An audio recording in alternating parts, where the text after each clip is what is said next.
இறையின் ஒளி நண்பர்கள் அனைவருக்கும் என் அன்பான வணக்கங்கள். அறிவோம் ஆன்மீகம். எல்லாம் கடவுளின் செயல் என்றால் மனிதனின் பொறுப்பு என்ன? எல்லாம் கடவுள் பார்த்துக் கொள்வார் என்று சொல்கிறோம். அப்படி என்றால் நாம் செய்யும் நல்லதும் கெட்டதும் யாருடைய பொறுப்பு? எல்லாம் இறைவனின் திட்டமா அல்லது மனிதனின் தேர்வா? இந்த கேள்வி எல்லார் மனதிலும் எழும். ஆனால் ஆன்மீகம் சொல்லும் விளக்கம் என்ன என்று உங்களுக்கு தெரியுமா? இறைவன் உனக்கு வாழ்க்கையை தந்தார்.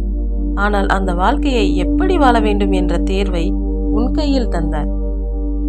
மழை பெய்வது இறைவனின் செயல்.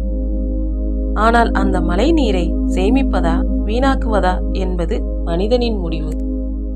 விதை கொடுப்பது இயற்கை, அதை மரமாக வளர்ப்பது மனிதனின் பொறுப்பு. அதை போலத்தான் வாழ்க்கை ஒரு பரிசு.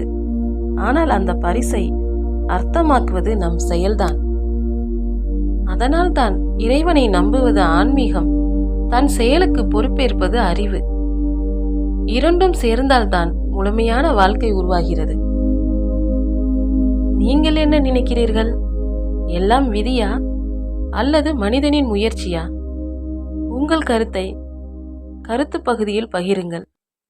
இறையின் ஒளி வழங்கும் அறிவும் ஆன்மீகமும்.